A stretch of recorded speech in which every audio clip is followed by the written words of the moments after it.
Why humans stand on two legs? The crawling age. Before fire. Before words. Before the idea of man. There was only hunger and the sound of 1,000 creatures crawling through the dust. They said the earth was ruled by the four-limbed ones. Those who touched the ground with every breath, who feared the sky and worshipped the dirt. Among them lived a small tribe, weak, slow, nameless. They did not roar like lions, nor fly like birds. They only waited, watching storms roll across the horizon. And yet, one among them began to dream of something different, to look not at the ground, but at the distance. The one who looked up.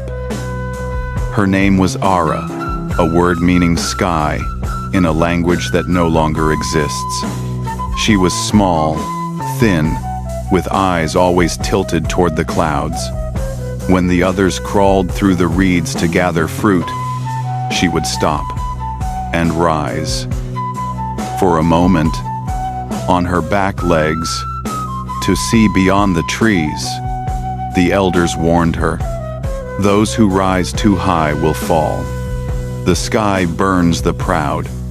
But Ara could not forget the way the wind touched her face, the feeling of height, of seeing farther than fear would allow.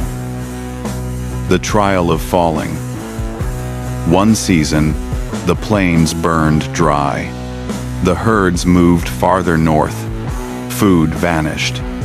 The four-limbed tribes began to fight, biting, clawing, crawling through dust and blood.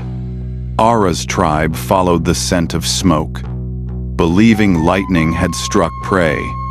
But when they arrived, they found only the charred trunk of a great tree, still glowing red at the roots.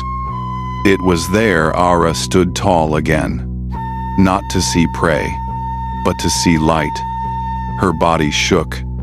The others screamed. They thought she had gone mad. But Ara took a branch, pressed it into the embers, and lifted it high. For the first time, the world saw a creature walking upright, holding the sky in its hands. The gift of balance. At first, the others mocked her. Standing made her slow. Her back ached. Her steps were clumsy. But she could see farther over grass, over beasts. She could carry fruit, wood, and fire without dropping them. And she could run. Longer than any who crawled. Her body learned to balance. Her spine straightened. Her hands became tools, not claws.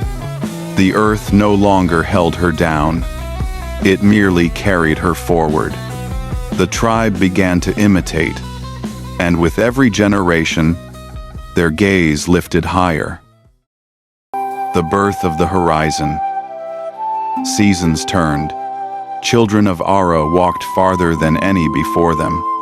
They built paths through forests, crossed rivers, and followed the setting sun. Legends say, the first time the tribe saw the ocean, they fell to their knees in fear, for they thought they had reached the edge of the world. But Ara's great-grandchild stood tall and whispered, "No, this is where the world begins." And the sea reflected the faces of creatures who now looked like gods. The meaning of standing. They say the gods gave mankind 2 hands to shape the world and 2 feet to defy it. But maybe it wasn't the gods. Maybe it was hunger, or curiosity, or that ancient spark that told Ara to rise when all others crawled. Because to stand is not just to walk, it's to challenge the sky. It's to say, I was born of earth, but I will not live on my knees. So when you walk today, on city streets, on glass floors, under skyscrapers that pierce the clouds. Remember the first one who stood up, because the day we stood was the day the world changed forever.